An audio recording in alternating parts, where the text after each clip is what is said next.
عظیم قال رسول اللہ صلی اللہ علیہ وسلم الحسن والحسین سیدہ شباب اہل جنہ صدق اللہ العظیم و صدق رسولہ النبی الکریم الامین اللہم صلی علی سیدنا و مولانا محمد وعلی آل سیدنا و مولانا محمد وبارک وسلم الصلاۃ والسلام علیک یا سیدی یا رسول اللہ وعلی آلک واصحابک یا سیدی یا حبیب اللہ الصلاۃ والسلام علیک یا سیدی یا رحمۃ للعالمین وعلی آلک وصحابک یا سیدی یا خاتم النبیین۔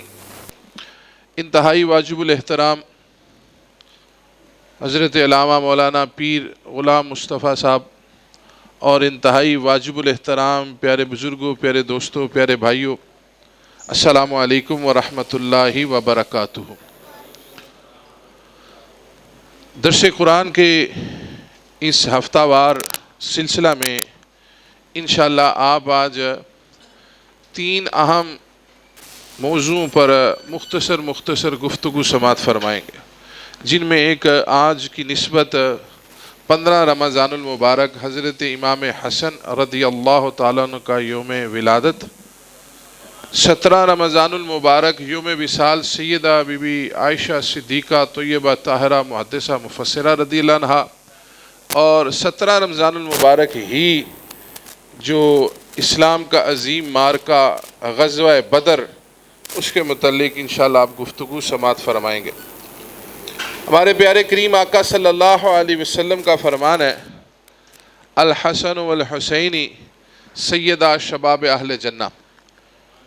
حضرت امام حسن اور حسین رضی اللہ تعالیٰ عنہ یہ دونوں حضرت بی بی فاطمہ رضی اللہ عنہا کے صاحبزادے ہیں تو حضرت علی رضی اللہ تعالیٰ عنہ کے بھی دونوں کے ہی ہیں، لیکن حضرت فاطمہ رضی اللہ عنہ کا ذکر اس لیے کیا گیا کہ حضرت علی رضی اللہ تعالیٰ عنہ کی اور بھی ازواج سے اولاد ہیں، لیکن وہ ساری کی ساری حضرت بی بی فاطمہ رضی اللہ عنہ کے وصال کے بعد دوسری ازواج سے ہوئیں۔ آپ کی حیات میں حضرت علی رضی اللہ تعالیٰ نے شادی نہیں فرمائی تھی، جس طرح ہمارے پیارے کریم آقا صلی اللہ علیہ وسلم نے حضرت خدیجۃ الکبریٰ رضی اللہ عنہا کے زمانہ حیات میں دوسرا نکاح نہیں فرمایا تھا۔ یہ چونکہ ایک علیحدہ موضوع ہے، اس پر میں نہیں جاتا، لیکن اتنا ضرور میں اس موقع کی مناسبت سے عرض کروں گا کہ ہمارے پیارے کریم آقا صلی اللہ علیہ وسلم نے پہلی شادی 25 سال کی عمر میں فرمائی، اور حضرت خدیجۃ الکبریٰ رضی اللہ عنہا کی عمر 40 سال تھی۔ پھر 2 مرتبہ پہلے سے ان کی شادی ہو چکی تھی، اور اس کے بعد پھر جب آپ کے وصال کے بعد رسول کریم صلی اللہ علیہ وسلم نے دیگر نکاح فرمائے تو ان میں مزید 9 ازواج، 9 کی 9 بیوگی یا طلاق یافتہ تھی۔ پھر صرف ایک زوجہ محترمہ سیدہ بی بی عائشہ صدیقہ طیبہ طاہرہ محدثہ مفسرہ رضی اللہ عنہا ایسی زوجہ ہیں جو کواری تھیں، ان کے علاوہ ساری کی ساری یا طلاق ہوئی تھی یا بیوگی کی زندگی گزار رہی تھی۔ یہ کیوں کیا رسول اکرم صلی اللہ علیہ وسلم نے؟ کہ قیامت تک کی میری جو امت آ رہی ہے اس کے لیے آسانی ہو جائے۔ اگر کوئی چھوٹی عمر کا لڑکا بڑی عمر کی عورت سے اسلام کی خاطر، معاملہ اسلام کا ہے، دین کا ہے، کیونکہ 4 چیزیں ہیں: مال و دولت، حسب و نسب، حسن و جمال اور دین۔ یہ 4 چیزیں ہیں جو رسول اکرم صلی اللہ علیہ وسلم نے شادی کے لیے جن کا حکم فرمایا کہ یہ دیکھو، لیکن ان میں جس چیز پر زور دیا وہ فرمایا کہ ان سب میں ترجیح تم نے دین کو دینی ہے، دین کو ترجیح دو گے اللہ باقی معاملات خود ہی بہتر فرما دے گا۔ تو اگر آج بھی ہم حقوق زوجین ادا کر سکتے ہیں اس میں بھی یاد رکھیے گا کہ ہر طرح کی برابری، مال و دولت میں، اوقات میں، چیزوں کے لینے دینے میں، سہولیات میں، اس میں برابری ضروری ہے۔ دو چیزیں ہیں، جس کا اختیار ایک دل پہ ہے اس پر پابندی نہیں ہے، یعنی محبت، کسی کی طرف رغبت زیادہ ہے تو اس پر پکڑ نہیں ہے، اور دوسرے اولاد، یہ جو اللہ کا حکم ہوتا ہے یہ اس کے مطابق ہوتی ہے جتنی ہے، اس پر انسان کی پکڑ نہیں ہے کہ کسی، اب دیکھیں نبی اکرم صلی اللہ علیہ وسلم کی صاحبزادے ایک صاحبزادے کے علاوہ باقی سارے بچے جو ہیں وہ حضرت بی بی خدیجہ الکبریٰ رضی اللہ عنہا کی اولاد ہیں، باقی ازواج میں سے دوسروں کے پاس نہیں ہے۔ اس لیے جن جن چیزوں میں برابری ہے، اگر کوئی شخص 1 2 3 4 کی اسلام نے اجازت دی ہے، لیکن ساتھ حکم فرما دیا کہ اگر طاقت نہیں رکھتے تو پھر ایک پر ہی اکتفا کرو، زائد رکھنے کی ضرورت نہیں ہے۔ لیکن چونکہ آقا صلی اللہ علیہ وسلم نے قیامت تک کے لیے یہ نظام دینا تھا تو سارے معاملات سامنے رکھ دیے کہ چھوٹی عمر کا بڑی عورت سے شادی کر لے، بڑی عمر کا چھوٹی اور لڑکی سے شادی کر لے، اس میں اسلام نے قطعاً بھی کوئی ممانعت نہیں رکھی۔ اور یہ بھی یاد رکھیں، اگر ہمیں کوئی ایسی خبر ملتی ہے تو اس پر اظہار تعجب یا طنز و مزاح کرنے کی بجائے اس چیز پر یقین رکھیں کہ اللہ کا حکم ہے، رسول اللہ صلی اللہ علیہ وسلم کا حکم ہے، وگرنہ اگر کسی کو تانا بازی کریں گے تو وہ تانا بازی ہمارے لیے مسائل کھڑے کر سکتی ہے۔ تو حضرت بی بی فاطمہ رضی اللہ عنہا کے یہ 2 شہزادے یہ ہیں، امام حسن و حسین، اور ایک اور شہزادے تھے حضرت محسن رضی اللہ تعالیٰ عنہ، لیکن وہ چونکہ بچپن میں ہی وصال کر گئے اس لیے ان کا ذکر زیادہ تر نہیں آتا۔ لیکن یہ یاد رکھیے گا کہ جب کسی کا ذکر ہو رہا ہے تو اس سے یہ مراد نہیں ہوتا کہ ان کے علاوہ کوئی نہیں ہے، یہ نہیں ہوتا، لیکن یہ معنی ہوتا ہے کہ یہ تو خاص ہے، جو ان کے ساتھ جڑ جائیں گے وہ بھی خاص ہو جائیں گے۔ جیسے نبی اکرم صلی اللہ علیہ وسلم نے فرمایا یا اللہ یہ میرے اہل بیت ہیں، اور اس موقع پر حضرت علی المرتضیٰ، سیدہ بی بی فاطمہ، امام حسن اور امام حسین رضی اللہ عنہم یہ احباب موجود تھے، تو اس کا مطلب یہ ہے کہ یہ تو میرے اہل بیت ہے ہی ہیں، باقی جو نہیں بھی یہاں پر موجود وہ بھی میرے اہل بیت ہی ہیں، کیونکہ اہل بیت بنتے ہیں بیوی سے، گھر والے بنتے ہیں بیوی سے، بیوی ہوگی تو آگے سے اولاد ہوگی نا، تو یہ تو ممکن نہیں ہے کہ ہم ماں کو چھوڑ دیں اور بیٹے کو اور بیٹی کو یاد رکھیں، تو یہ تو انصاف ہی نہیں ہے دین کے ساتھ۔ اس لیے جب بھی ذکر آتا ہے نا ایسی باتوں کا، جیسے سیدہ بی بی فاطمہ رضی اللہ عنہا کا ذکر ہے کہ آپ جنت کی خواتین کی سردار ہیں، تو اس کا یہ مطلب نہیں ہے کہ باقی آپ کی شہزادیاں یا آپ کی ازواج کو وہ سرداری نہیں ملے گی، ان کو وہ نمایاں سرداری ہوگی، باقی سب ان کے ساتھ اسی مقام پر ان کے ساتھ موجود ہوں گے۔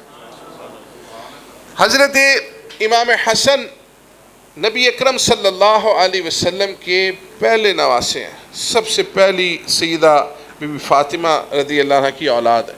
15 رمضان المبارک کو آپ کی ولادت ہوئی، اور ان کے بارے میں حضرت ابو بکر صدیق رضی اللہ تعالیٰ عنہ، آپ مسجد سے باہر نکلے تو حضرت امام حسن رضی اللہ تعالیٰ عنہ کھیل رہے تھے، آپ نے ان کو اٹھایا، بوسہ دیا اور فرمایا اے حسن رضی اللہ تعالیٰ عنہ میں تم پر قربان ہو جاؤں، تم میرے آقا صلی اللہ علیہ وسلم سے کس قدر مشابہت رکھتے ہو۔ اور پھر حضرت علی رضی اللہ تعالیٰ عنہ ساتھ کھڑے تھے، ان کی طرح چہرہ کر کے کہنے لگے یہ آپ سے نہیں ملتے، یہ سرکار دو عالم صلی اللہ علیہ وسلم سے ملتے۔ ان کی اس قدر مشابہت تھی، اور نبی اکرم صلی اللہ علیہ وسلم خود ان کے بارے میں یہ بات ارشاد فرماتے تھے کہ یہ حسن اور حسین جنتی پھول ہیں۔ اور نبی اکرم صلی اللہ علیہ وسلم نے ارشاد فرمایا میرا یہ بیٹا حسن 2 مسلمانوں کی بڑی جماعتوں میں صلح کروائے گا۔ رسول اکرم صلی اللہ علیہ وسلم نے پہلے سے یہ بات ارشاد فرما دی تھی۔ آپ کی نگاہ میں تو قیامت تک سارے منظر ہیں، قیامت تک کیا آخری جنتی دوزخی تک کا آپ کو علم تھا، جنت میں کس کو کتنا مقام ملنا ہے، کس کا کتنا محل ہے، کون سا محل کس کا ہے، اللہ نے شب معراج میں یہ ساری چیزیں آپ کو دکھا دی تھی۔ اچھا یہ بھی ایک بات یاد رکھیں، ہمارے معاشرہ میں کچھ لوگ یہ کہتے ہیں کہ جی جو بتا دیا ہے وہ غیب تو نہیں رہا نا، جو بتا دیا وہ تو غیب نہ رہا۔ غیب اس کو کہتے ہیں جو ابھی ہونا ہے، جو ابھی ہونا ہے اسی کو بتانا ہی تو غیب کہتے ہیں۔ اللہ نے علم دے دیا تو غیب کا ہی دیا نا۔ اب بعض چیزیں جب ہو چکی ہیں، جو پہلے ہو چکی ہیں، وہ تو چلیں اس کو آپ جیسے بھی کہہ لیں، کیونکہ یہ پینترا بدلنا تو یہ دوغلی پالیسی میں آتا ہے۔ لیکن اب جو باتیں رسول اکرم صلی اللہ علیہ وسلم نے قیامت کی بتائی ہوئی ہیں وہ تو بھی نہیں نہ ہوئی، وہ تو بھی ہونی ہے۔ آپ نے فرمایا قیامت کے روز سب سے پہلے میں شفاعت کروں گا۔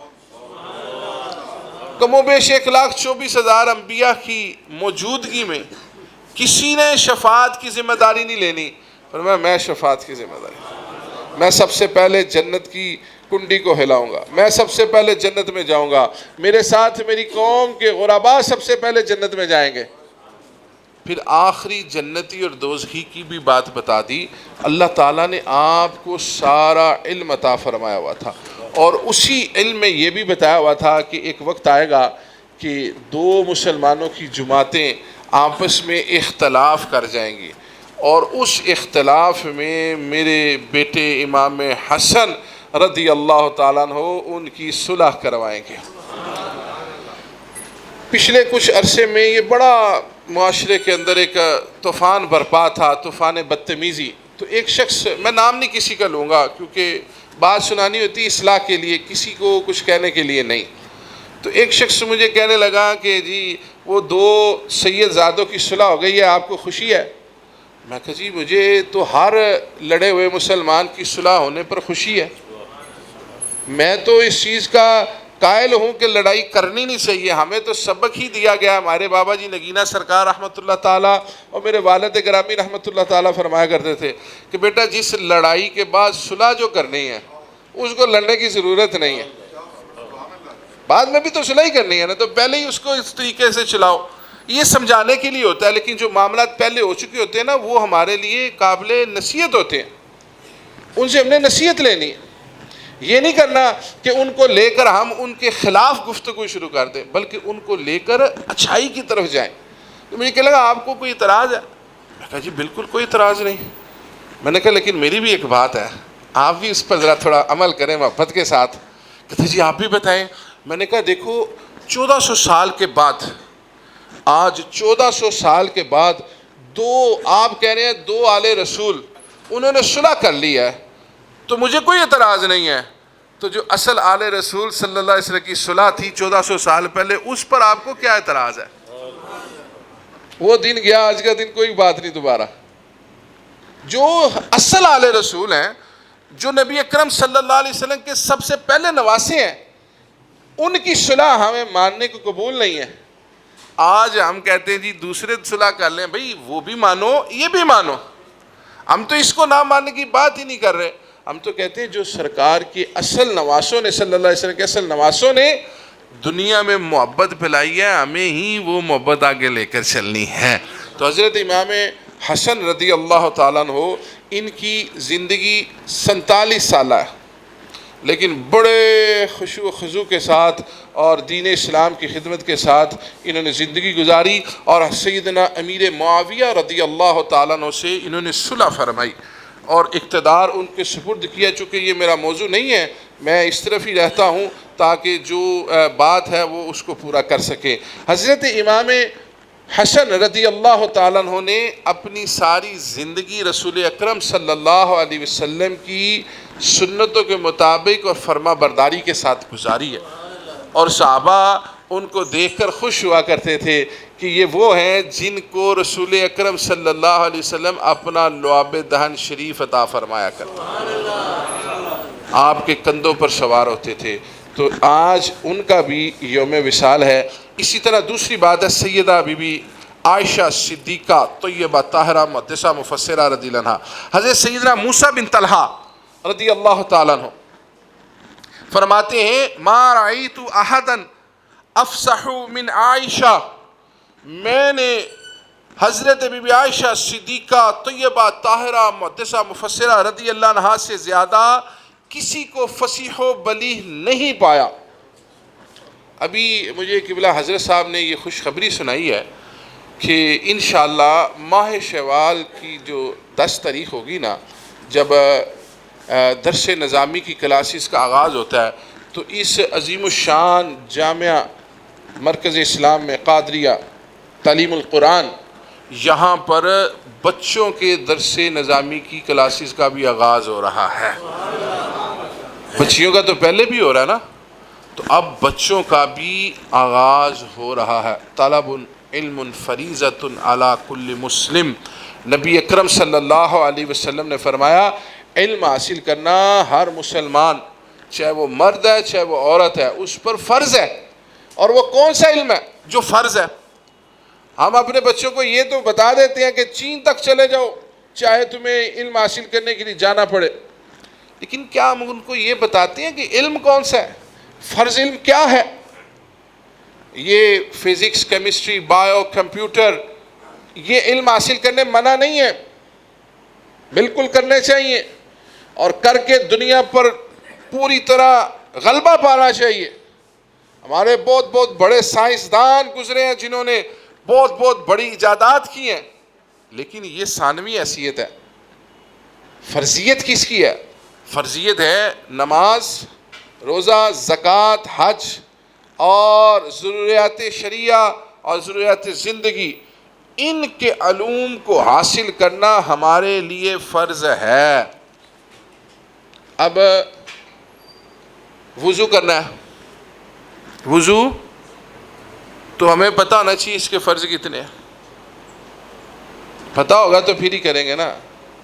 پھر فرض کے بعد اس کا طریقہ کار کیا ہے جی؟ جیسے قرآن نے ہمیں بتا دیا اپنے چہروں کو دھو لو، اپنے بازوؤں کو دھو لو کونیوں سمیت، سر کا مسح کر لو اور پاؤں کو دھو لو گٹھوں سمیت، یہ اس کے فرض ہیں 4۔ اب یہ علم حاصل کریں گے تو پتہ چلے گا نا، اگر ہم سیکھیں گے ہی نہیں، بس ایسے ہی ایسے کر دیا تو کونی خشک رہ گئی، گٹھے خشک رہ گئے، تو نماز ہی نہیں ہوئی، عبادت ہی نہیں ہوئی، کچھ بھی نہیں ہوا۔ تو یہ وہ فرض علم ہے جو ہمیں حاصل کرنے ہیں، نماز، روزہ، زکوٰۃ، حج، یہ سارے علوم یہ فرض ہیں۔ اور اس کو اگر مختصراً میں عرض کروں تو وہ علم جو ہماری قبر کو نور کے ساتھ روشن کر دے، اسے حاصل کرنا فرض ہے۔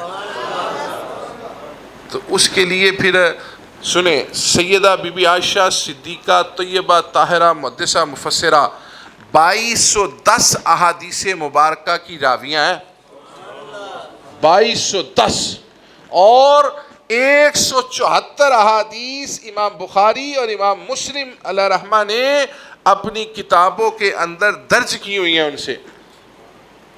اور صحابہ فرماتے ہیں ہمیں، کیونکہ آپ کا وصال نبی اکرم صلی اللہ علیہ وسلم کے ظاہری پردہ کے کافی عرصے کے بعد 58 ہجری میں ہوا، اور صحابہ اس وقت تک فرماتے ہیں جب بھی ہمیں کوئی مشکل پیش آتی، ہم نبی اکرم صلی اللہ علیہ وسلم کی یہ زوجہ محترمہ سیدہ بی بی عائشہ صدیقہ طیبہ طاہرہ محدثہ مفسرہ رضی اللہ عنہ کے پاس آتے اور قرآن و حدیث سے اپنے مسائل کو حل کروا لیا کرتے تھے۔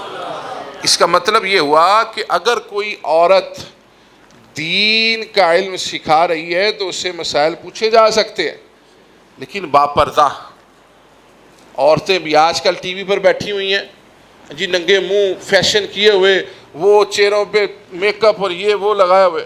میں اللہ کے فضل سے آج 15 رمضان ہے، میں نے، ہمارے گھر میں ٹی وی نہیں ہے، کیبل نہیں ہے، میں نے ایک بھی ذرہ ایک سیکنڈ کے لیے، یہ میں شکرانے کے طور پر بتا رہا ہوں، میں نے کوئی ٹی وی چینل نہیں دیکھا، لیکن چونکہ لوگ بتاتے ہیں، کیونکہ ہو سکتا ہے بعض لوگ سوچتے ہیں جی خود دیکھتا ہوگا تو اسے پتہ ہے نا، میں نہیں دیکھتا، بالکل نہیں دیکھتا، اللہ کے حکم سے مسجد میں بیٹھ۔ اور اس سے پہلے تو یہ ہوتا تھا کہ افطاری کے وقت نا کوئی چینل لگا لیتے تھے کہ چلو افطاری کا پتہ چل جائے، اس بار میں نے وہ بھی نہیں لگایا۔ میں نے کہا اس ایک افطاری کو سننے کے لیے 50 جس میں قباحتیں آتی ہیں وہ بھی دیکھنی پڑتی ہیں، سننی پڑتی ہیں، لیکن لوگ بتاتے ہیں کہ جناب میک اپ کیے ہوئے ہیں اور جناب یہ سروں پہ دوپٹے بھی اللہ ماشاء اللہ رکھے ہوئے ہیں اور نہیں رکھے ہوئے، اور مفسر بنے ہوئے ہیں، محدث بنے ہوئے ہیں، اور وہ دین سکھا رہے ہیں، اور پھر اس کا نقصان کیا ہو رہا ہے؟ سنیں، یہ میری گزارش ہے کہ اپنی بچیوں کو، اپنی بہنوں کو، اپنی بیٹیوں کو، اپنی بیویوں کو یہ ٹی وی کی جو مفسریں بن کے بیٹھی ہیں نا، عالمیں بن کے بیٹھی ہیں، ان کی پیروی پہ مت لگائیے۔ کیوں؟ انہوں نے میک اپ بھی کیا ہے، بے پردہ بھی بیٹھی ہوں گی، وہ مردوں کے ساتھ مخلوط بیٹھی ہوں گی، اور مردوں کے ساتھ ساتھ وہ ہنسی مذاق بھی کرتی ہوں گی، تو ہماری بچیاں یہ سمجھیں گی کہ یہی دین ہے۔ حالانکہ دین تو یہ ہے کہ سوائے اپنے محرم کے، کون سا محرم؟ جس کے ساتھ زندگی میں کبھی شادی نہیں ہو سکتی، اس کے سامنے چہرہ، ہاتھ اور پاؤں کھلے رکھ سکتی ہے۔ یہ عورت کی فضیلت ہے کہ اس محرم کے سامنے، جس کے ساتھ کبھی شادی نہیں ہو سکتی، اپنا چہرہ، ہاتھ اور پاؤں یہ کھلا رکھ سکتی ہے۔ اس کے علاوہ عورت کا محرم صرف اس کا شوہر ہے۔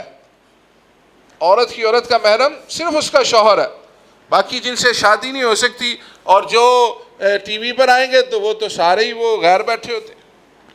سیدہ بی بی عائشہ صدیقہ طیبہ طاہرہ محدثہ مفسرہ رضی اللہ عنہا کے پاس بھی صحابہ آتے تھے، پردے میں سوال کرتے تھے کہ اماں جی حضور، ہم حالانکہ قرآن کی نص قطعی سے ثابت ہے کہ قیامت تک کے لیے ہر شخص کے لیے حرام ہے، امہات المومنین سب کی مائیں ہیں، اس کے باوجود ان کا کردار سنیں کہ جب نبی اکرم صلی اللہ علیہ وسلم اس دنیا سے پردہ فرما گئے تو چونکہ وہ آپ کے ہی حجرے میں ان کی تدفین ہوئی تھی تو آپ وہاں پر زیارت کے لیے جاتی تھی۔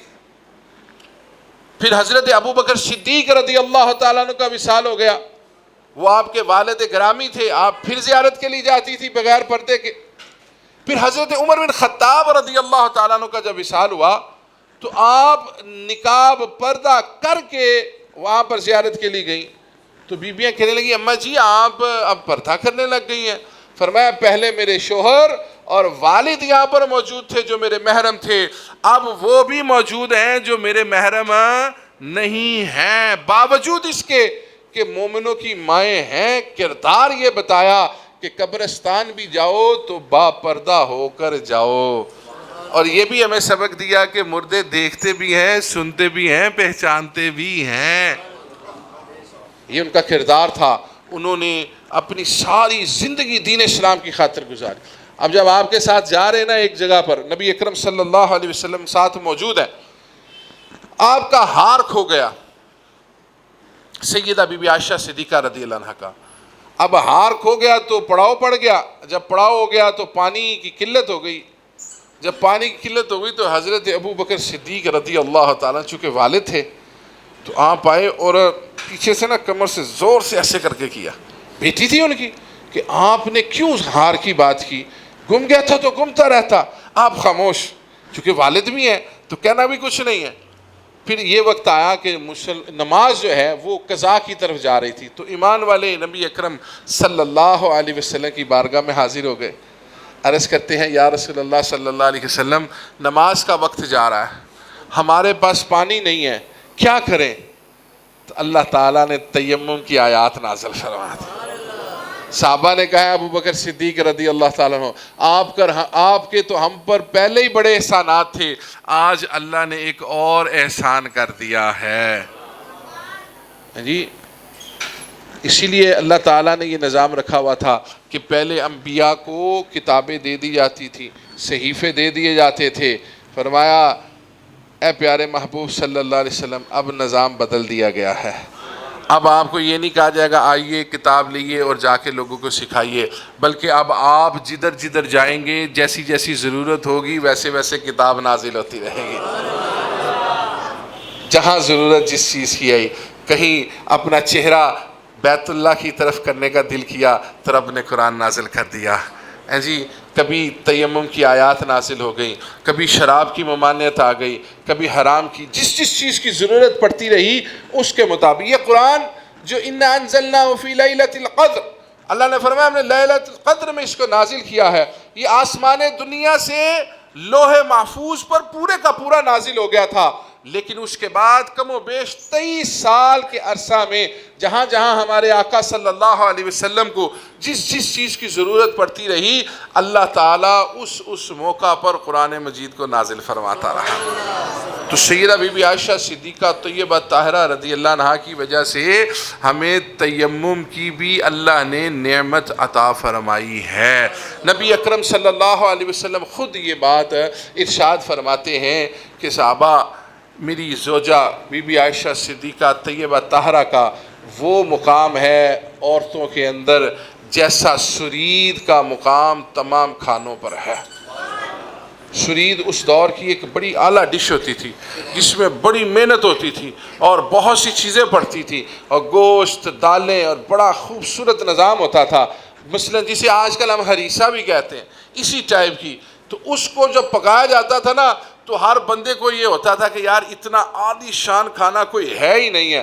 فرمایا جس طرح کھانوں میں سرید کو سب پر فضیلت حاصل ہے، میری زوجہ محترمہ بی بی عائشہ صدیقہ رضی اللہ عنہا کو ساری خواتین پر یہ مقام حاصل ہے۔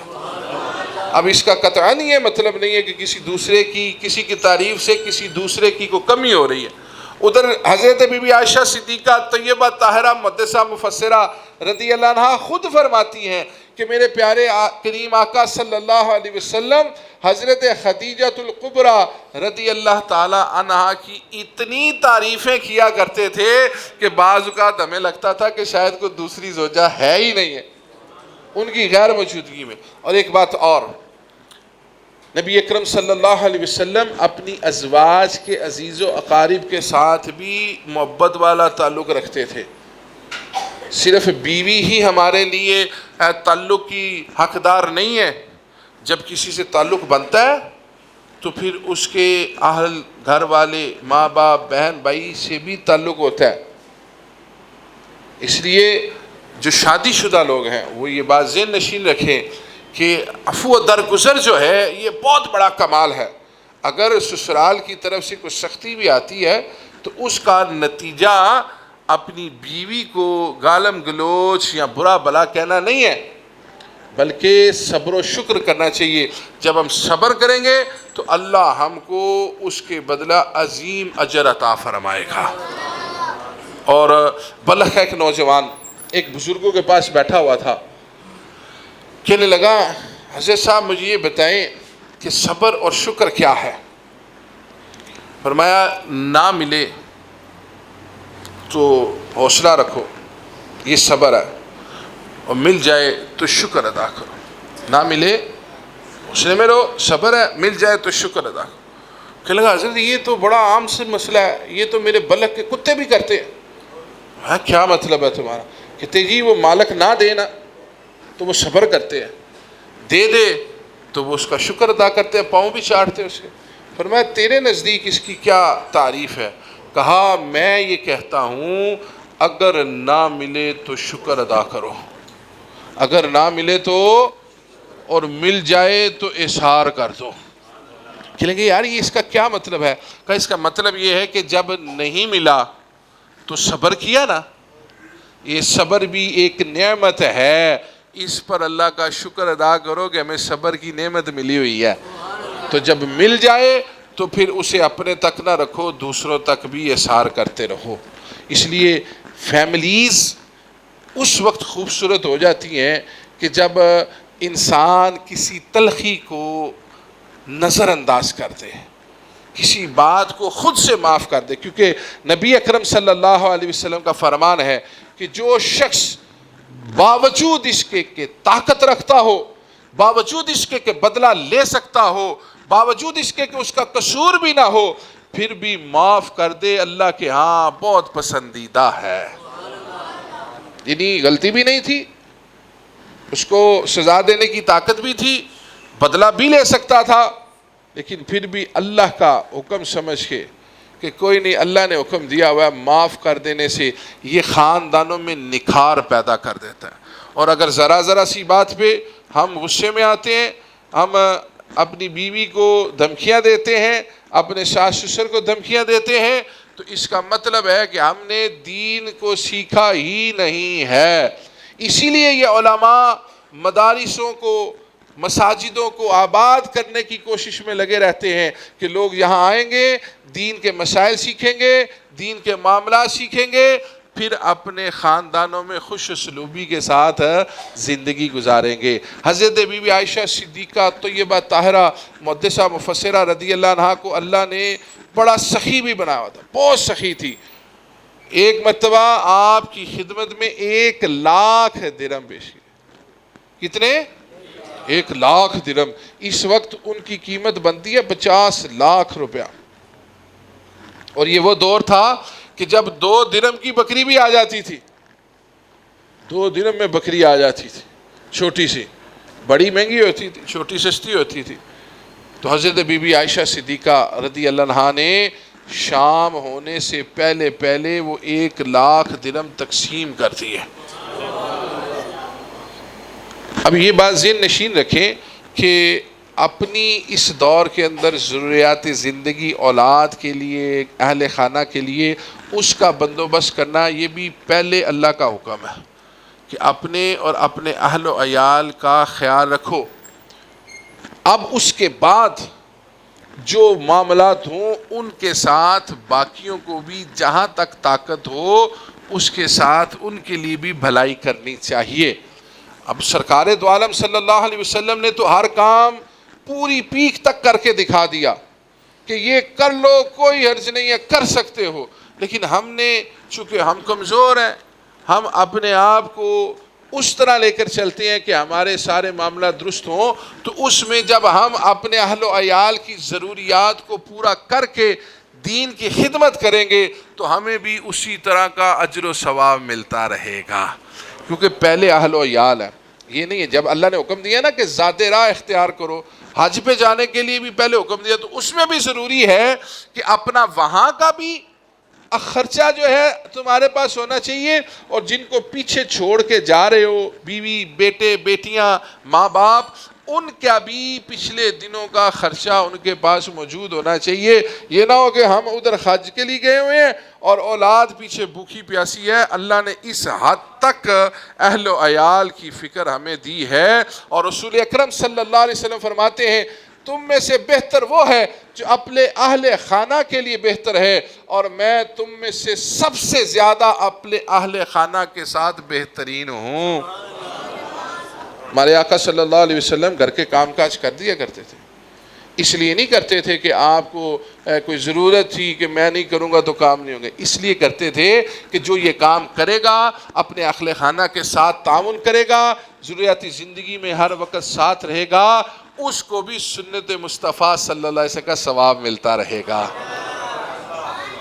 نبی اکرم صلی اللہ علیہ وسلم حضرت بی بی عائشہ صدیقہ رضی اللہ عنہا اور باقی ازواج کے ساتھ گھر کے کام کاج کیا کرتے تھے، اور حضرت عائشہ صدیقہ رضی اللہ عنہا فرماتی ہیں کہ نبی اکرم صلی اللہ علیہ وسلم ہمارے ساتھ گھر کے کام کاج میں مصروف ہوتے تھے، پھر جب اذان ہوتی تھی تو اس طرح ہم سے بیگانے ہوتے تھے جیسے ہمیں جانتے ہی نہیں ہیں۔ کیا مطلب ہے اس کا؟ اس کا مطلب یہ ہے کہ پھر ہر کام کو چھوڑ دیتے تھے، پھر اللہ کی بارگاہ میں چلے جاتے۔ اور سیدہ بی بی عائشہ صدیقہ طیبہ طاہرہ محدثہ مفسرہ رضی اللہ عنہا فرماتی ہیں کہ 3 دن گزر گئے ہم کھائے پیے بغیر، 3 دن۔ امام الانبیاء، کائنات کے خزانوں کی چابیاں، چاہیں تو پہاڑ سونے کے بھر کے چلے، خود فرماتے ہیں، امام بخاری لکھتے ہیں کہ صحابہ اللہ مجھے کھلاتا بھی ہے پلاتا بھی ہے، پھر اس کے باوجود 3 دن بھوک، گھر میں کھانا نہیں بنا۔ کیوں؟ کہ میری امت کا کوئی بھی شخص ایسا جس کے گھر میں 3 دن کھانا بھی نہ بنے تب بھی وہ آقا صلی اللہ علیہ وسلم کی سنت پر ہی عمل کر رہا ہو۔ فرمایا مومنوں کی ماں رضی اللہ عنہا گھر میں کچھ کھانے کے لیے ہے؟ عرض کیا یا رسول اللہ صلی اللہ علیہ وسلم کچھ نہیں ہے۔ فرمایا اچھا میں اللہ کی بارگاہ میں جاتا ہوں۔ سبق کیا دیا کہ جب ضرورت ایسی بھی ہو تب بھی اللہ کی بارگاہ میں ہی جھکنا ہے۔ محنت، سٹرگل اپنی جگہ ہے، لیکن اللہ سے مانگنا یہ ہمارے آقا صلی اللہ علیہ وسلم کا طریقہ ہے۔ اور پھر صحابہ کا طریقہ یہ ہے کہ رسول اللہ صلی اللہ علیہ وسلم کے وسیلے سے اللہ سے مانگنا، اور خود اللہ کا حکم یہ ہے کہ میرے محبوب صلی اللہ علیہ وسلم کا وسیلہ ڈال دو، میں تمہاری دعاؤں کو قبول کر لوں گا۔ صحابہ بھی اور اظہار اسلام سے پہلے بھی نبی اکرم صلی اللہ علیہ وسلم کے چہرے کا وسیلہ ڈال کے بارش کی دعا کی جاتی تھی۔ تو نبی اکرم صلی اللہ علیہ وسلم مسجد میں تشریف لائے تو حضرت عثمان غنی رضی اللہ تعالیٰ عنہ آ گئے۔ اما جی حضور اکرم صلی اللہ علیہ وسلم کدھر ہیں؟ فرمایا وہ تو اللہ کی بارگاہ میں گئے ہیں، کھانا کچھ نہیں ہے تو دعا کرنے گئے ہیں۔ آپ رونے لگ گئے، اما جی ہمیں حکم دیا کریں۔ فرمایا یہ نبی اللہ کے گھرانے کا خاصہ نہیں ہے کہ کسی سے سوال کرے، نبی اللہ کا گھرانہ صرف اللہ سے سوال کر سکتا ہے۔ ہمیں ضرورت پڑتی ہے تو ہم اپنے بہن بھائیوں سے سوال کر سکتے ہیں، ہمیں ضرورت پڑتی ہے ہم اپنے عزیز و قارب سے، دوستوں سے بات کر سکتے ہیں۔ اور یہ بھی اسلام کا ایک خوبصورت ترین پہلو ہے کہ اگر استطاعت ہے تو دوستوں کی اس طرح مدد کرو کہ دائیں ہاتھ سے مدد کی جائے، بائیں ہاتھ کو علم نہ ہو۔ یہ نہیں ہے کہ ہم کسی کی مدد کر دیں اور اس کے بعد ساری زندگی اس پر احسان جتلاتے رہیں کہ تمہارے ساتھ یہ کیا تھا، تمہارے ساتھ یہ کیا تھا۔ اگر یہ کریں گے تو ساری نیکیاں ہماری ضائع ہو جائیں گی، کیونکہ حدیث شریف میں آتا ہے نبی اکرم صلی اللہ علیہ وسلم نے فرمایا اللہ تعالیٰ لوگوں کے حج قبول نہیں کرے گا، لوگوں کے جہاد قبول نہیں کرے گا، لوگوں کی نمازیں قبول نہیں کرے گا۔ لوگ پوچھیں گے کہ یا اللہ ہم نے اتنی محنت کی، اللہ رب العزت ارشاد فرمائے گا تو نے نماز اس لیے پڑھی لوگ تجھے نمازی کہیں، تو نے زکوٰۃ اس لیے دی لوگ تجھے امیر کا آدمی کہیں، تو نے حج عمرے اس لیے کیے کہ لوگ تمہیں حاجی نمازی کہیں، اور تم نے جہاد اس لیے کیے کہ لوگ تجھے غازی شہید کہیں۔ تو نے دنیا میں سے یہ سب کچھ پا لیا ہے، میرے ہاں تیرے لیے کچھ نہیں ہے۔ اس لیے جب کسی کی مدد کریں تو دماغ کو بھلا دیں کہ میں نے اس کی مدد کی ہے، تاکہ اس کو بھی شرمندگی نہ ہو اور اپنے عمل بھی ضائع نہ ہو۔ نبی اکرم صلی اللہ علیہ وسلم کی تعلیمات ہی ہمارے لیے ہماری زندگی کا بہترین نمونہ ہے، اور اسی لیے آقا صلی اللہ علیہ وسلم نے زندگی کے ہر پہلو کو بڑا روشن کر دیا، بڑا واضح کر دیا، تاکہ جب جب کوئی بھی کسی بھی مرحلے میں اسے ضرورت پڑے تو وہ اس سے استفادہ حاصل کر سکے۔ اور سیدہ بی بی عائشہ صدیقہ طیبہ طاہرہ مقدسہ مفسرہ رضی اللہ عنہا، نبی اکرم صلی اللہ علیہ وسلم کے پاس جب خواتین آتی تھی نا، کچھ ایسے مسائل جو ان کے خاص مسائل ہوتے تھے تو آپ پھر اپنی زوجہ محترمہ کے پاس بھیج دیتے تھے، فرماتے تھے ان کو اپنے پاس لے جائیں اور قرآن و حدیث کے مطابق تسلی سے ان کے جوابات دیتے رہیں۔ یہ چیز بھی ہمیں درس دیتی ہے کہ جب کبھی ہمارے پاس خواتین کسی مسائل کے لیے آئیں تو یا تو ان کے ساتھ بھی کوئی اور موجود ہو، تو یا نہیں موجود ہے تو اپنے گھر والوں کو بٹھا کر ان کو سوالوں کے جواب دیں۔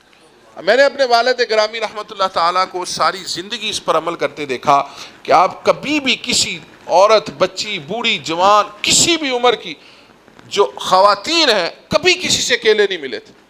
فرماتے تھے اپنے کسی محرم کے ساتھ آؤ، بھائی کے ساتھ آؤ، باپ کے ساتھ آؤ، شوہر کے ساتھ آؤ۔ اگر کوئی ایسا آ جاتا بڑی دور سے کہ جی میں اکیلی ہوں، تو پھر میری والدہ محترمہ کو پہلے وہاں پہ بٹھاتے، کہتے آپ ان کے پاس بیٹھیں، ان سے مسئلہ سنیں، پھر میں آؤں گا، پھر مجھے بتائیں، پھر ان کے مسئلے کا جواب دیں۔ اور پھر اس کا فائدہ کیا رہا کہ زندگی میں اللہ کے فضل سے کبھی کوئی انگلی نہیں اٹھا سکا۔ اپنا کردار ہر بندے کو خود مضبوط کر۔ ہمیں یاد رکھیں خواتین سے، علماء، یہ میں علماء کے لیے خصوصی طور پر جو ہمارے وہ علماء جو عورتوں کے مسائل سنتے ہیں، ان کو مسائل بتاتے ہیں، کبھی بھی ان سے گفتگو اس انداز میں نہ کریں کہ دل میں کوئی لالچ پیدا ہو۔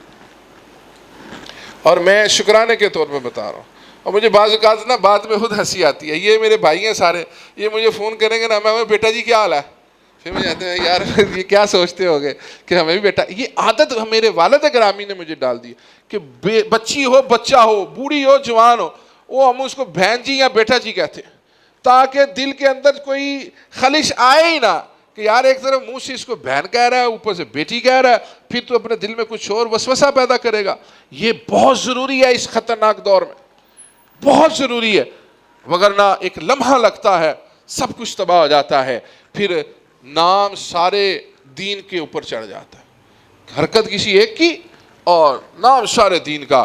اب یقین مانیں کہ ہم آج تک، میں اپنی بات کر رہا ہوں، میں ذمہ داری سے بات کر رہا ہوں، اس کے لیے آپ جا کر تحقیق کر سکتے ہیں، ہمارے ماشاءاللہ بیسیوں خواتین کے ادارے چل رہے ہیں، آج تک میں کسی ادارے کے اندر نہیں گیا بچیوں کے لیے کسی کا. ہاں جب مینٹیننس کی کسی چیز کی ضرورت ہوتی ہے تو سب کو پیچھے ہٹا دیا جاتا ہے کہ آپ لوگ چلے جائیں, یا رات میں ہم اس کام کرتے ہیں, وگرنہ ہماری ہمشیرہ ہوتی ہے یا ہمارے گھر والے ہوتے ہیں وہ جاتے ہیں. تب یہ میں اس لیے بتا رہا ہوں کہ یہ زندگی کی ہمارے لیے بہت ضروری چیزیں ہیں, اور یہ ہم نے اپنی ازواج مطہرات نبی اکرم صلی اللہ علیہ وسلم کی جو ہیں اور جو صحابیات ہیں ان کی زندگیوں سے یہ باتیں سیکھی ہوئی کہ انہوں نے کبھی بھی بے پردہ کسی کے ساتھ گفتگو نہیں کی تھی. اور بابا جی سرکار بھی کبھی خواتین کے سامنے بیٹھ کر کبھی درس و تدریس نہیں کیا کرتے تھے, بلکہ پردے میں رہ کر پھر ان سے درس و تدریس کیا کرتے.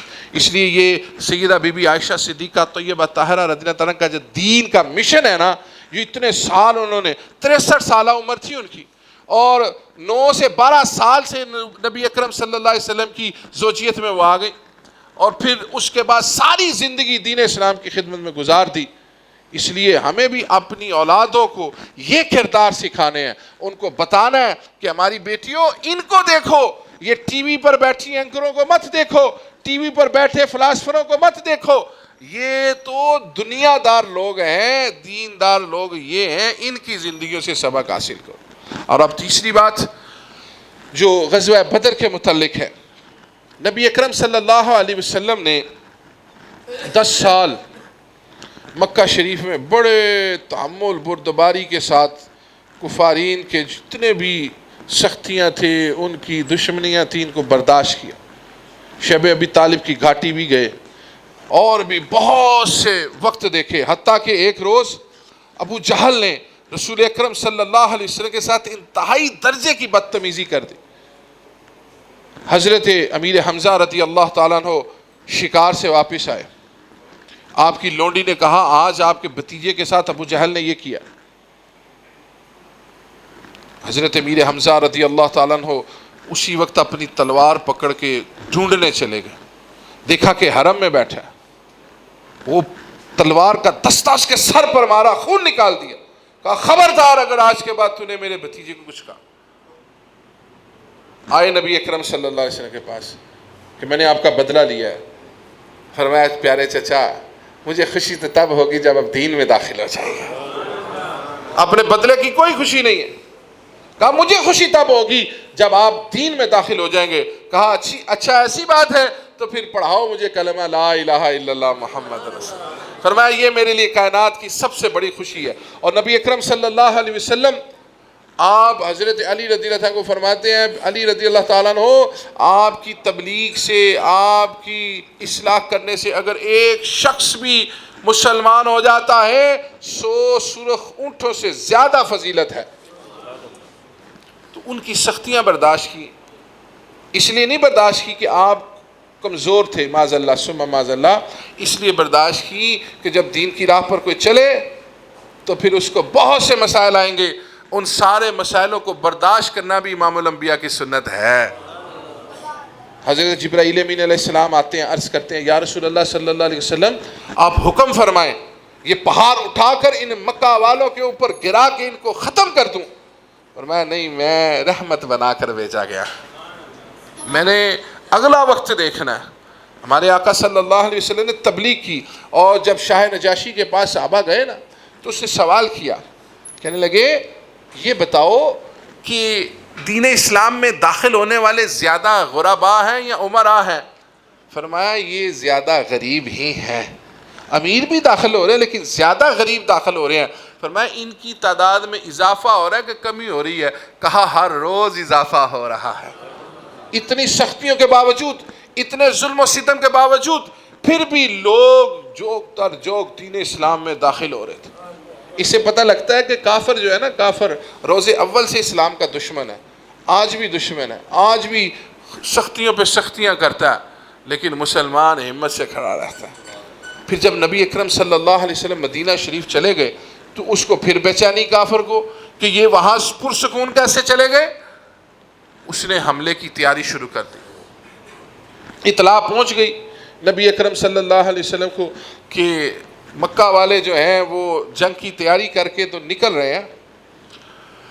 اب وہ وہاں سے نکلے 1000 سے زائد لشکر لے کر, جدید اس دور کا اسلحہ ان کے پاس، گھوڑے ان کے پاس، خوراک ان کے پاس، ساز و سامان ان کے پاس. اللہ اکبر. ادھر رسول اکرم صلی اللہ علیہ وسلم نے اپنے جانثار صحابہ کو اکٹھا کر لیا. فرمایا آ جاؤ سارے. پتہ کتنے بندے تھے؟ 313 نفوس قدسیہ. حضرت ابو بکر صدیق رضی اللہ تعالیٰ نے بڑی جانثارانہ تقریر فرمائی. اور اچھا یہ بھی یاد رکھیں، یہ 313 میں سے 8 لوگ گئے نہیں تھے. 5 انصار صحابہ اور 3 مہاجر، ان کو رسول اللہ صلی اللہ علیہ وسلم کی اجازت کے ساتھ مختلف امور کے لیے روک دیا گیا تھا. شرکت عملاً 305 نے کی تھی، لیکن 313 کو بدری صحابہ میں شامل کیا گیا، مال غنیمت بھی دیا گیا. 300 کتنے رہ گئے؟ 5. حضرت ابو بکر صدیق رضی اللہ تعالیٰ نے بڑی جانثارانہ تقریر کر دی، لیکن نبی اکرم صلی اللہ علیہ وسلم انتظار میں تھے کہ کب انصار میں سے کوئی بات کرے، کیونکہ انہوں نے یہ کہا تھا کہ ہم مدینہ شریف پر کوئی حملہ آور ہوگا اس سے پہلے ہم تلوار نہیں اٹھائیں گے. لیکن جب یہ وقت آیا تو سنیں، رئیس الانصار سیدنا سعد بن عبادہ رضی اللہ تعالیٰ عنہ کھڑے ہو گئے. کہنے لگے یا رسول اللہ صلی اللہ علیہ وسلم، میں یہ عرض کرتا ہوں کہ اگر آپ ہمیں حکم فرمائیں گے کہ اپنے گھوڑوں کو سمندروں میں ڈال دو، آپ حکم فرمائیں گے صحراؤں میں لے جاؤ، آپ حکم فرمائیں گے برق الغمادہ حبشہ کے شہر تک اپنے گھوڑوں کو دوڑاؤ، تو ہم پوری جان نثاری کے ساتھ گھوڑے لے کر جائیں گے. پھر اس کے بعد سیدنا مقداد بن اسود رضی اللہ تعالیٰ عنہ وہ کھڑے ہوئے، عرض کرتے ہیں یا رسول اللہ صلی اللہ علیہ وسلم، ہم قوم بنی اسرائیل کی طرح یہ نہیں کہیں گے کہ موسیٰ علیہ السلام آپ جانیں، آپ کا رب جانے، بلکہ ہم آپ کے سامنے سے، دائیں سے، بائیں سے، پیچھے سے دشمن کے خلاف لڑیں گے. صحابہ فرماتے ہیں نبی اکرم صلی اللہ علیہ وسلم کا چہرہ خوشی کے ساتھ نور کی طرح چمکنے لگ گیا. اور حضرت سیدنا عبداللہ بن مسعود فرماتے ہیں کہ انصار کی یہ نیکی مجھے اپنے سارے عملوں سے زیادہ افضل نیکی نظر آئی. اب یہ 313 کا جذبہ تھا، اور مال کیا تھا؟ اللہ اکبر. حفیظ جلندری لکھتے ہیں تھے ان کے پاس 2 گھوڑے، 8 زریں، 6 شمشیریں. پلٹنے آئے تھے یہ لوگ دنیا بھر کی تقدیریں، نہ تیغ و تیر پہ تکیا، نہ خنجر پہ، نہ بالے پر. بھروسہ تھا تو ایک سادہ سی کملی والے پر. سرکار دو عالم صلی اللہ علیہ وسلم کی محبت لے کر یہ نہتے. اور قرآن نے ان کو جب کہا نا کہ جب تم بے سر و سامانی کے عالم میں تھے، یعنی کچھ بھی مال نہیں تھا. یہ اب 313 بندے اور 2 گھوڑے، 8 زرے، 6 شمشیریں، یہ کیا کہتی ہیں؟ کچھ بھی نہیں ہے. ادھر 1000 اور اسلحے سے لیس، ادھر عشق مصطفیٰ سے لیس، ادھر جذبہ محبت سے لیس، جذبہ ایمان سے لیس. کہا حضور ہماری جانیں بھی حاضر ہیں، سب کچھ حاضر ہے. حتیٰ کہ جب یہ اعلان ہو رہا تھا 2 معصوم بچے حضرت معاذ اور معوذ رضی اللہ عنہما، یہ دونوں بھی عرض کرنے لگے، آ گئے. یہ اس طرح چھوٹا سے بچے تھے، چھوٹے چھوٹے. تو یا رسول اللہ صلی اللہ علیہ وسلم ہمیں بھی اجازت دے، ہم نے بھی جہاد میں جانا ہے. فرمایا ابھی آپ بچے ہو. تو ایک کھڑے ہو گئے ایسے سینہ چوڑا کر کے، پاؤں کے بل کھڑے ہو کے، حضور میرے سے دیکھیں میں کتنا جوان ہوں. اور دوسرے کہہ لیں حضور میری اس سے کشتی کروا کے دیکھ لیں، میں اس سے بھی زیادہ طاقتور ہوں. آقا صلی اللہ علیہ وسلم مسکرانے لگے، فرمایا تم دونوں کو اجازت ہے، آ جاؤ. اور اسی کا جذبہ لیے آج بھی ننھے ننھے بچے مسلمانوں کے، ایمان والوں کے دین کی اور عظمت رسول مصطفیٰ صلی اللہ علیہ وسلم کی حفاظت کے لیے اپنی جانوں کو ہاتھ میں رکھ کے میدان میں اترتے. کافر اسی لیے ہمیشہ پریشان رہتا ہے کہ ہم نے ان کو گندگیوں میں ڈالا، شرابوں میں ڈالا، تماشوں میں ڈالا، بے حیائی میں ڈالا، سود میں ڈالا، حرام کاری میں ڈالا. جب آقا صلی اللہ علیہ وسلم کا نام آتا ہے یہ سارے میدان میں نکل آتے. یہ وہ ایمانی جذبہ ہے جو ہماری روحوں میں عشق مصطفیٰ کی طرح گھسا ہوا. یہ اندر کی بات ہے. کئی آپ کو نظر آئیں گے جو بدبخت بکواسات کرتے ہیں، لیکن اگر ناموس رسالت پر جسم لرزے نا اور غصہ آئے نا تو سمجھ لے ایمان ٹھیک ہی نہیں ہے. کم از کم غصہ آنا چاہیے. نہیں کچھ کر سکتے, نہیں لڑ سکتے, لیکن زبان اور دل سے اس کو برا جاننا چاہیے تاکہ اس کی مذمت کی جائے. ابھی دیکھ لیں وہ گھٹیا بے ایمان کافر جو ہے ابھی بھی گستاخیوں پر اترا ہوا, اور ہماری حکومت جب اس کو دین کا معاملہ تھا تو یہی کر رہی تھی, اور جب اپنی ذات کا معاملہ آیا, میں کسی کا نام نہیں لے رہا, میری طرف سے سارے جہاں مرضی جائیں, میری کوئی سیاسی کسی سے وابستگی نہیں ہے, لیکن میری وابستگی صرف عشق مصطفیٰ سے ہے. اپنی ذات آئی تو کہتا میں امریکہ کو دیکھوں گا, تو جب ناموس رسالت کی باری آئی تھی تو روتا تھا. رب نے بھی اس کو ذلیل و خوار کر دیا, پہلوں کو بھی کیا. یہ نہیں ہے کہ انہوں نے دیکھ لے کس نے جب ناموس رسالت پر حملہ کیا تو کتنی دیر رہا. یہی پچھلا رمضان تھا اور مسلمانوں پر ظلم و ستم کے پہاڑ ٹوٹ رہے تھے, اور آج یہی رمضان ہے, وہ ذلیل و خوار ہے, ہم آج بھی وہیں پہ بیٹھے ہیں. یہ سب عشق مصطفیٰ کے فیض ہیں. لوگ کہتے تھے کہ میرے پر 302 کا پرچہ تھا, 302 کا, یہ ہو جائے گا وہ ہو جائے گا, میں ہو جائے پھر جو ہونا. ہم آج بھی وہیں پہ بیٹھے ہیں. اللہ نے آج بھی ہمیں ادھر ہی رکھا ہوا ہے. کیوں؟ یہ صرف نبی اکرم صلی اللہ علیہ وسلم کی محبت ہے. اور یہ بھی یاد رکھیں ہر بندے کا اپنا انداز ہے, جماعتیں ہیں, معاملات ہیں. جس طرح فوج ہے نا, فوج میں فائٹنگ فورس علیحدہ ہے, فوج میں دفاعی فورس علیحدہ ہے, میڈیکل کور علیحدہ ہے, سائنس کور علیحدہ ہے, انجینئرنگ کور علیحدہ ہے. سارے فوجی ہیں, لیکن انجینئر لڑنے نہیں جاتا, ڈاکٹر بھی لڑنے نہیں جاتا. اس لیے یہ میں بڑی محبت سے عرض کرتا ہوں کہ کبھی کسی کو تانا مت دیں. دین کا جو کام جس انداز میں کر رہا ہے اس کا ساتھ دینا چاہیے. یہ نہیں ہے کہ میں لڑنے گیا ہوں تو تو کیوں نہیں لڑنے گیا. یہ کوئی مقابلے بازی نہیں ہے بھئی. جس نے لڑنے جانا تھا وہ لڑنے گیا ہوا ہے, جس نے پیچھے سے نظام سنبھالنا ہے وہ نظام سنبھال رہا ہے جی. جو ان لڑنے والوں کے لیے کھانے بنوا رہا ہے وہ علیحدہ, جو ان کے لیے علاج معالجہ کر رہا ہے وہ علیحدہ. لیکن سارے ایمان والے, یہ بھی ہمارے اندر کمی ہے کہ ہم ضرورت کے وقت ایک دوسرے کے مخالف ہو جاتے. تو نے کیا کیا, نہیں. نبی اکرم صلی اللہ علیہ وسلم نے بھی دستے بنائے ہوتے تھے, یہ دفاعی ہے, یہ فائٹنگ ہے, یہ علاج معالجہ کرے گا, یہ ایسے رہے گا, یہ ایسے, یہ سارے معاملے. اور یہ یاد رکھیں, میں سمجھانے کے لیے عرض کر رہا ہوں, جب غزوہ احد میں صحابہ نے اپنی ڈیوٹی چھوڑی نا تو سختی آ گئی. اس لیے جو ڈیوٹی جہاں پہ لگی ہوتی ہے اس کے مطابق ہی عمل کرنا چاہیے, اور جو ڈیوٹی جو کر رہا ہے اس کو اس کا مقام دینا چاہیے. یہ ہمارے لیے ساری تعلیمات ہیں. اسلام اسی لیے روز بروز ترقی کر رہا ہے کہ اس نے کبھی کسی کے ساتھ زیادتی نہیں کی. عملاً کوئی کرے تو کرے, اسلام کی طرف سے کوئی کسی کے اوپر زیادتی نہیں ہے. رسول اللہ صلی اللہ علیہ وسلم فرماتے تھے, سنو صحابہ, جب کبھی جنگ کے لیے جاؤ, بوڑھوں کو, عورتوں کو, کھیتوں کو, کمزوروں کو, ان کو قطعاً کچھ نہ کہنا, کسی کے گھر کی بے حرمتی نہ کرنا. لیکن یہ مسلمانوں نے گھروں کی بے حرمتی کی, عورتوں کی بے حرمتی کی, بچوں کی بے حرمتی کی, بوڑھوں کی بے حرمتی کی. پھر کہتے ہیں ہم اسلام کے ٹھیکیدار ہیں. نبی اکرم صلی اللہ علیہ وسلم تو کافروں کی عورتوں کا خیال کرواتے تھے, کافروں کے بوڑھوں کا خیال کرواتے تھے. فرمایا جو اپنے گھر کا دروازہ بند کر لے اس کے لیے ایمان ہے, جو اپنی تلوار میان میں رکھے گا, نیام میں رکھے گا, اس کے لیے ایمان ہے. جو حضرت ابو سفیان رضی اللہ تعالیٰ کے گھر میں چلے جائے گا اس کے لیے پناہ ہے. جو اللہ کے گھر میں چلے جائے گا اس کے لیے پناہ ہے. یہاں اللہ کے گھروں کے دروازے توڑے جاتے, پھر انجام سامنے آ جاتا ہے. اللہ بڑا حیا والا ہے اپنے محبوب کی عزت کے بارے, وہ نہیں چھوڑتا کسی, ہر چیز سامنے لے آتا ہے.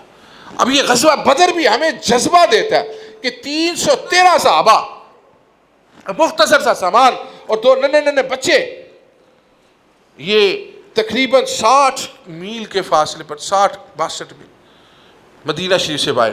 جب آپ وہاں پر پہنچے نا تو کافر پہلے ہی پڑاؤ کر چکے تھے. جگہ انہوں نے بڑی شاندار اپنی طرف سے, کنووں پر بھی قبضہ ہیں جی. اور جب مسلمان پہنچے تو وہ ریتلی زمین, کنواں بھی نہیں تھا.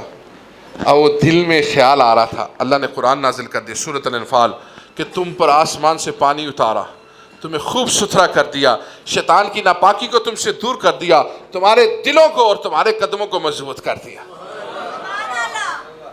صحابہ جب پریشان ہوئے نا کہ یہ کیا بنے گا یار، ایک تو ہم پہلے تعداد میں تھوڑے ہیں، سزا سامان ہی نہیں، اوپر سے یہ دھستی ہوئی زمین ہے جس کے اوپر پاؤں کھڑے نہیں ہو رہے، دھس جاتے ہیں، پانی بھی کوئی نہیں ہے، تو کیا کریں گے اتنی بڑی فوج کے سامنے؟ اللہ نے قرآن بھی نازل فرمایا، ایک ہوا چلی زبردست، ساری مٹی اڑ کر کافروں کی طرف، ساری مٹی اڑ کر ان کی طرف، گھوڑوں کی آنکھوں میں، بندوں کی آنکھوں میں، اوپر سے پھر رب نے بارش نازل فرما دی۔ یہ زمین جو مٹی سے پاک ہو گئی تھی، صاف ہو گئی تھی، اس کے اوپر پانی آیا، خوب ستھری ہو گئی، لوگوں نے خود بھی نہائے، جانوروں کو بھی نہلایا، ان کو پانی بھی پلایا، اپنے مشکیزے بھی بھر لیے اور حوض بنا کر ان میں بھی پانی جمع کر لیا، اور وہ مٹی اڑ کر کافروں کی طرف گئی، اوپر سے بارش آئی، زمین ساری دلدلی ہو گئی۔ اللہ نے کہا میں نے تمہاری مدد کی، کیوں؟ تم اللہ اور اس کے محبوب صلی اللہ علیہ وسلم کی محبت کے لیے نکلے ہو، مدد فرمائی۔ پھر رسول اکرم صلی اللہ علیہ وسلم نے دعا کی، بخاری شریف جلد نمبر 2 صفحہ 564، یا اللہ آج اگر یہ نفوس قدسیہ مٹ گئے تو پھر قیامت تک تیرا نام لیوا نہیں ہوگا کوئی۔ اللہ کی بارگاہ میں اتنی بڑی دعا کر دی، حالانکہ رب چاہتا ایک کن فرماتا، سارے کافر ہلاک ہو جاتے، وہاں سے ہی نہ نکلتے، وہاں پہ ہی ختم ہو جاتے، لیکن رب نے یہ کام اس لیے نہیں کیے کہ قیامت تک کے لوگوں کے لیے سبق تھا کہ تم یہ نہ سمجھو مالک اللہ ہے، طاقت اللہ کی ہے، ہر حکم اللہ کا ہے، لیکن میدان میں تمہیں ہی آنا پڑنا ہے، عمل تمہیں ہی کرنا پڑنا ہے۔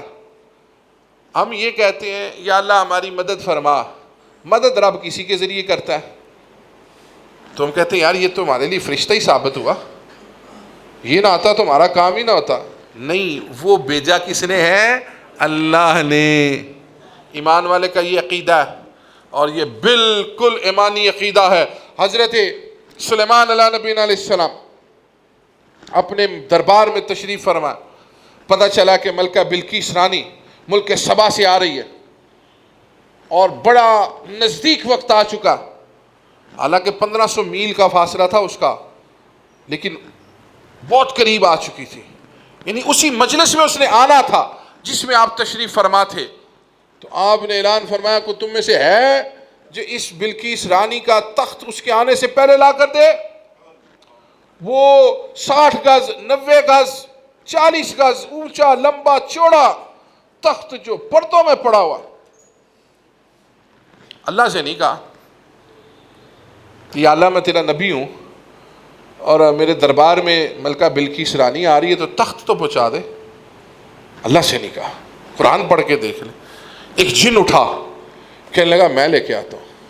کتنی دیر میں؟ کہا آپ کی مجلس کے برخاست ہونے سے پہلے لے کر آؤں۔ فرمایا نہیں یہ تو بڑی دیر ہے، یہ تو بہت دیر ہے، ہمیں جلدی چاہیے۔ ایک انسان اٹھا، ایک عبد اٹھا، ایک اللہ کا دوست اٹھا جس کا نام آصف ابن برقیہ، کہا حضرت میں لے آؤں؟ فرمایا وہ جن ہے، تو انسان ہے، تو کتنی دیر میں لائے گا؟ کہا حضور میں آپ کی آنکھ کے جھپکنے سے پہلے تخت حاضر کروں گا، آنکھ کے جھپکنے سے پہلے تخت آ گیا۔ کہا یہ کیا ہے؟ کہا یہ میرے رب کا فضل ہے، یہ میرے رب کا فضل ہے۔ یہ ایمان ہے کہ سب کچھ کرنے کے بعد بھی جب بندہ یہ کہے کہ یہ میرے رب کا فضل ہے، سمجھ لو یہ بندہ ٹھیک ہے۔ اور جو یہ کہے نا جی میں کر رہا جی میں نے کیا جی میں نے یہ کر دیا جی میں نے وہ کر دیا، تو پھر وہ میں ہی کرتا ہے، وہ کر کچھ نہیں سکتا۔ یہ یاد رکھیں، یہ بہت بڑا طریقت کا ایک نقطہ ہے کہ جب آپ کسی کو یہ کہتے سنیں کہ جی میں نے یہ کیا تو سمجھ لیں کہ یہ بس کہہ رہا ہے، اور جب یہ کہتے سنیں کہ جی فلاں نے یہ کیا ہے، اللہ کے فضل و کرم سے کیا ہے، اور جب کسی کو کہتے سنیں جی میں تو نکما سا بندہ ہوں یہ میرے رب کا فضل ہے، تو سمجھ لیں کہ یہ بندہ صحیح لائن پر چل رہا ہے۔ تو وہ جو رب جو آصف ابن برقیہ کو ایک لمحے میں 3000 میل دور سے لمبا چوڑا اونچا طاقت والا بڑی ہمت والا تخت تھا، وہ چھوٹا سا تخت نہیں تھا، یہ نہیں تھا یہ میں اکیلا نہیں اٹھا سکتا اس وقت، اس کو یقین کریں ہلنا نہیں ہے میرے سے، اتنا بھاری ہے، اور وہ اتنا بڑا، لیکن رب نے طاقت بخشی، آنے واحد میں وہاں سے وہاں لے آئے۔ تو رب چاہتا تو کافروں کو وہیں پہ ختم بھی کروا سکتا تھا. فرمایا نہیں، یہ قیامت تک نظام چلنا ہے اور لوگوں نے بڑے بڑے مسائل بھی دیکھنے ہیں، اور دشمن کے دل میں ہوگا کہ میری طاقت بہت ہے، میرے پاس اسلحہ بہت ہے، میرے پاس لوگ بہت ہیں. ادھر میرے امتی، میری مخلوقات میں سے آقا صلی اللہ علیہ وسلم کے امتی جو بے سر و سامانی میں بھی ہوں گے، رب ان کو بھی غلبہ عطا فرما دے. یہ 313 کو مقابلہ اسی لیے کروایا. صحابہ فرماتے ہیں نبی اکرم صلی اللہ علیہ وسلم نے دعا کی، اللہ نے بارش بھیج دی، ہمارے دل مضبوط ہو گئے، پھر میدان سج گیا. ایک تیز ہوا چلی، تیز ہوا، اللہ نے 2000 فرشتوں کو ہماری مدد کے لیے نازل فرما دیا. کہتے ہیں غیر اللہ کی مدد ٹھیک نہیں ہے تو اللہ خود غیر اللہ کو بھیج رہا ہے. فرشتے غیر اللہ ہے کہ نہیں ہے جی؟ مخلوق ہے نا اللہ کی، تو غیر اللہ ہی ہے. تو اللہ خود تو نہیں آیا، اللہ نے فرشتوں کو بھیجا. پھر اس کے بعد ایک تیز ہوا چلی، پھر 3000 فرشتوں کو اللہ تعالیٰ نے نبی اکرم صلی اللہ علیہ وسلم کے جان نثاروں صحابہ رضوان اللہ تعالیٰ علیہم اجمعین کی مدد کے لیے بھیج دیا. صحابہ فرماتے ہیں ہم میدان میں موجود تھے اور جنگ لگنے سے پہلے امام بخاری صحیح بخاری شریف میں لکھتے ہیں، امام مسلم نے بھی لکھا ہے، ترمذی نے بھی لکھا ہے، سب نے لکھا ہے کہ نبی اکرم صلی اللہ علیہ وسلم میدان میں گئے، آپ نے نشان لگائے فلاں ابن فلاں، فلاں ابن فلاں، فلاں ابن فلاں، کہ کل یہاں فلاں ابن فلاں جہنم واصل ہوگا، فلاں ابن فلاں جہنم واصل ہوگا، فلاں ابن فلاں. فرماتے ہیں جب میدان ختم ہوا نا تو ہم نے دیکھا اللہ کی قسم ہر شخص جس کا جہاں نشان لگایا تھا اسی جگہ واصل جہنم ہوا تھا. اب جب میدان سجا نا تو حضرت عباس رضی اللہ تعالیٰ فرماتے ہیں کہ میرے دائیں بائیں نا 2 بچے آ گئے، وہی حضرت معاذ اور موز. کہنے لگے ذرا بتائیے ابو جہل کون ہے؟ اب نہیں دیکھا ہوا تھا انہوں نے، وہ مکہ میں تھا، ابھی نبی اکرم صلی اللہ علیہ وسلم آئے تھے، 1 سال گزرا تھا تو دیکھا نہیں ہوا تھا. کہنے لگے ذرا بتائیے تو صحیح کہ ابو جہل کون ہے؟ کہنے لگے میں نے ان کو کہا وہ جو دیکھ رہے ہیں نا بڑی ظاہری شان و شوکت کے ساتھ کھڑا گھوڑے پر سوار ہے، یہ ابو جہل ہے. کہتے ابھی میں نے بات ختم نہیں کی، وہ دونوں ایسے نکلے کہ تیز آندھی کی طرح وہ جا کر اس پر حملہ آور ہوئے اور وہ اس کو زمین پر گرا کر اسے واصل جہنم کر دیا. اور مرنے سے پہلے وہ کہنے لگا ہائے میری بدبختی، میں کن کے ہاتھوں واصل جہنم ہو رہا ہوں. رب نے اس کو ذلیل و خوار بھی چھوٹے چھوٹے بچوں سے کیا. یہ وہ رب ہے جو فرعون کو مچھر کے ذریعے موت کے منہ میں پہنچاتا ہے. یہ وہ رب ہے جو ہاتھیوں کی فوج کو ابابیلوں کے ذریعے تباہ و برباد کروا دیتا ہے. اور یہی وہ رب ہے جو ابو جہل جیسے بڑے غنڈے کو چھوٹے چھوٹے بچوں کے ہاتھوں واصل جہنم کروا دیتا ہے. رب اپنے دین کے لیے بڑا حیادار ہے، وہ ایسے ایسے نظام پیدا کرتا ہے کہ دشمن حیران رہ جاتا ہے کہ یار ہم نے تو اتنی بڑی تدبیریں کی ہوئی تھیں، ہم تو یہ سوچ کر آئے تھے، تو یہ ہمارے ساتھ کیا ہو گیا. 14 جان نثاروں نے شہادت پیش کی. جو ختم نبوت کے لیے شہادتیں ہوتی ہیں نا یہ بڑی عظمتوں والی ہوتی ہیں. نبی اکرم صلی اللہ علیہ وسلم کی ناموس، دین اسلام کی ناموس، ملک کی حفاظت، یہ بھی شہادت ہے. جو یہ ہمارے دیکھیں فوج جو ہے نا، فوج وہ کوئی ایک مداخلت کرتا ہوگا، 2 مداخلت کرتے ہوں گے، ہر بندے کے پاس مداخلت کرنے کا وقت نہیں ہے. یہ جانثار ہے ملک پاکستان کے، سرحدوں پہ حفاظت کرتے ہیں. یہ بھی نبی اکرم صلی اللہ علیہ وسلم کے امتی اور مجاہدین میں شامل ہوتے ہیں. ان کی بڑی خدمات ہے. کسی ایک کی وجہ سے ہم کسی فوج کو برا نہیں کہہ سکتے، فوج ہمارے سر کا تاج ہے. ہر جگہ پر بڑے ہوتے ہیں، دینداروں میں بھی بڑی بڑی عجیب و غریب لوگ آگے ہوئے ہیں. دیندار کو بھی، لیکن یہ بھی ضروری ہے کہ جو جتنے بڑے منصب پر ہو اس کو اپنے منصب کا اتنا بڑا خیال رکھنا چاہیے. یہ نہیں ہے کہ ہم منصب پہ بیٹھے ہیں تو اب ہمیں ہر چیز معاف ہو گئی ہے. ہمیں سب سے زیادہ پکڑ ہے. نبی اکرم صلی اللہ علیہ وسلم فرماتے ہیں میں نے معراج کی رات کچھ لوگوں کو دیکھا جن کی زبانیں اور ہونٹ لوہے کی کینچیوں سے کاٹے جا رہے تھے، خود کاٹ رہے تھے۔ میں نے جبرائیل امین سے فرمایا اے جبرائیل امین یہ کون لوگ ہیں جن کو اتنی سخت سزا دی جا رہی ہے؟ عرض کیا یا رسول اللہ صلی اللہ علیہ وسلم یہ آپ کی امت کے وہ واعظین ہیں، وہ خطباء ہیں جو اپنی زبان کو درست استعمال نہیں کرتے تھے، جو کہتے کچھ تھے کرتے کچھ تھے، لوگوں سے کچھ کہتے تھے خود کچھ اور کرتے تھے۔ اگر کوئی عالم دین، کوئی منصب پر بیٹھا سجادہ نشین، کوئی صاحبزادہ اپنے قول و فعل میں تضاد رکھتا ہے تو وہ صرف اپنی خرابی کا نہیں، پوری اپنی جتنی بھی اس کی پیروکار ہے سب کی تباہی کا ذمہ دار ہے۔ اس لیے جو منصب رب دے اس کا اتنا ہی خیال رکھنا چاہیے۔ رب جب درخت کو پھل لگاتا ہے نا تو درخت جھکتا ہے، اکڑتا نہیں ہے۔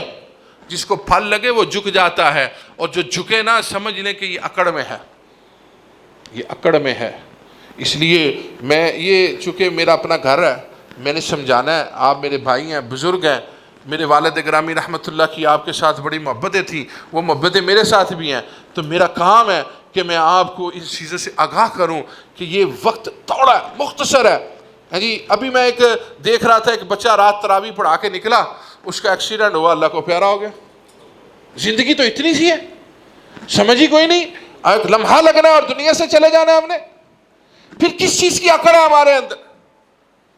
ہمارے اندر اگر کوئی غرور اور فخر کرنے کی چیز ہے تو وہ صرف یہ ہے کہ ہم سرکار کے امتی ہیں اور صحیح غلام ہیں اور اللہ کی تابعداری کرتے ہیں۔ اس پر اپنے لیے لوگوں کے سامنے اس پر بھی نہیں کرنا چاہیے، اپنے لیے اللہ کی بارگاہ میں شکر ادا کرنا چاہیے۔ یا اللہ تیرا شکر ہے کہ تو نے ہمیں آقا صلی اللہ علیہ وسلم کا غلام بنایا ہے۔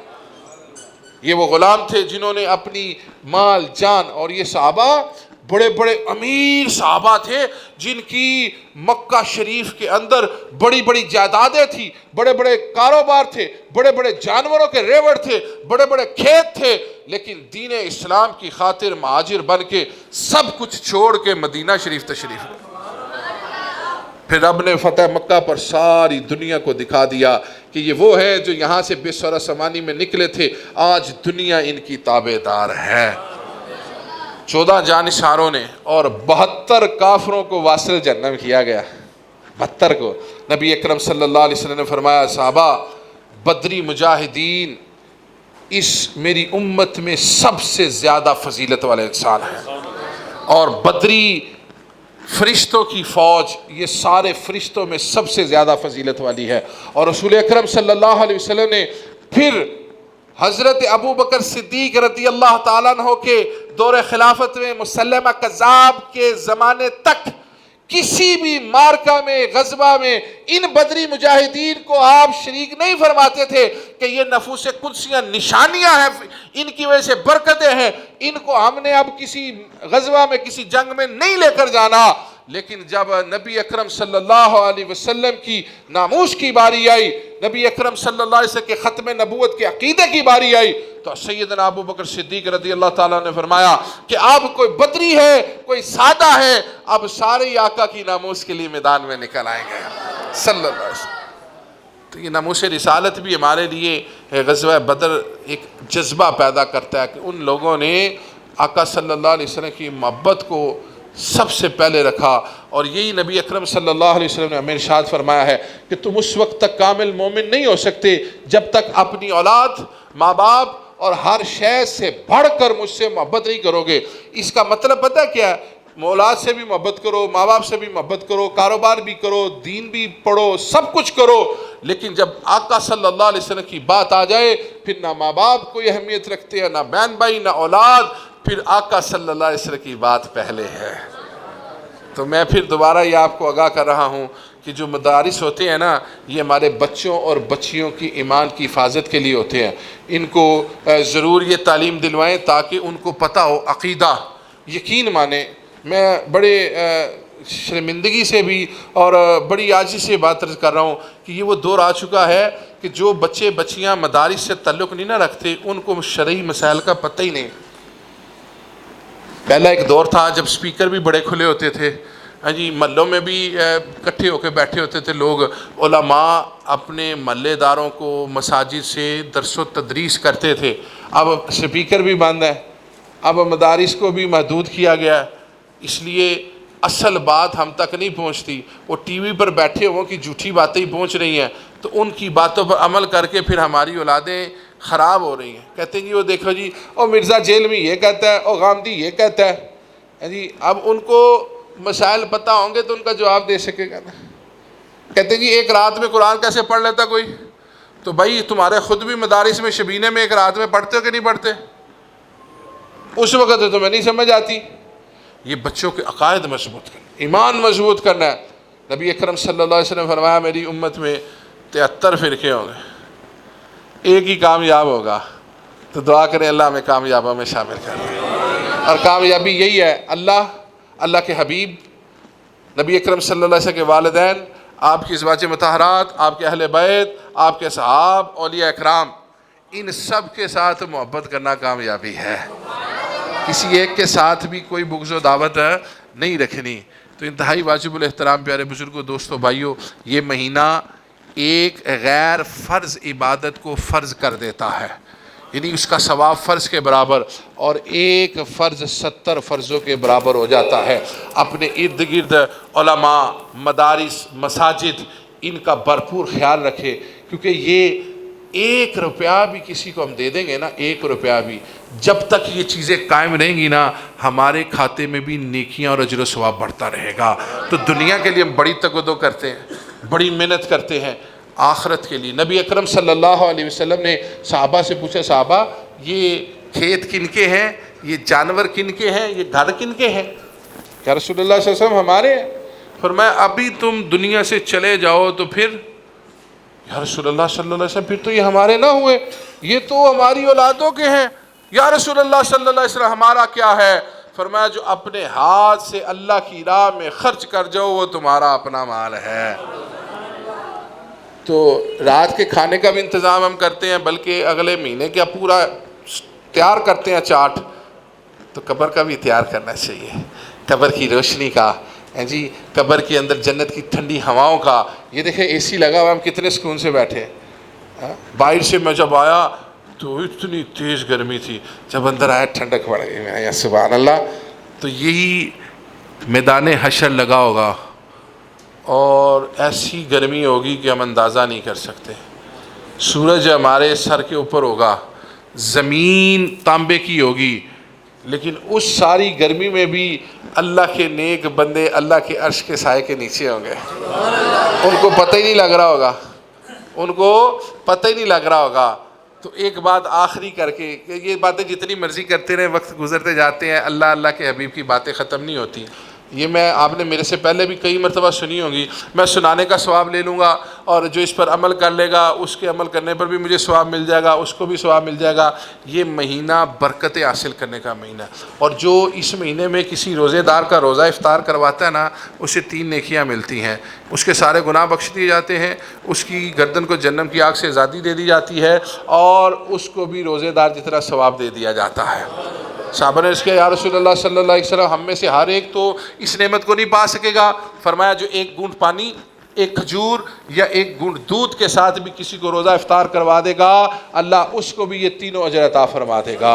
اور پھر ساتھ وضاحت کر دی، جو کسی کا پیٹ بھر کر کھانا کھلا دے گا ساتھ، کل قیامت کے روز اللہ اسے میرے حوض کوثر سے اتنا سیراب فرمائے گا کہ اس 50,000 سال کے طویل دن میں جنت میں داخل ہونے تک دوبارہ اسے پیاس نہیں لگے گی۔ یہاں پہ تم اپنی بوتل لے کر جاتے ہیں نا، پانی کے لیے انتظام کر کے جاتے ہیں، بوتل رکھی ہوتی ہے، یار گرمی بڑی ہے پانی پی لیں، تو کسی کو کھانا کھلا دیں، اللہ حوض کوثر سے پانی پلا دے گا۔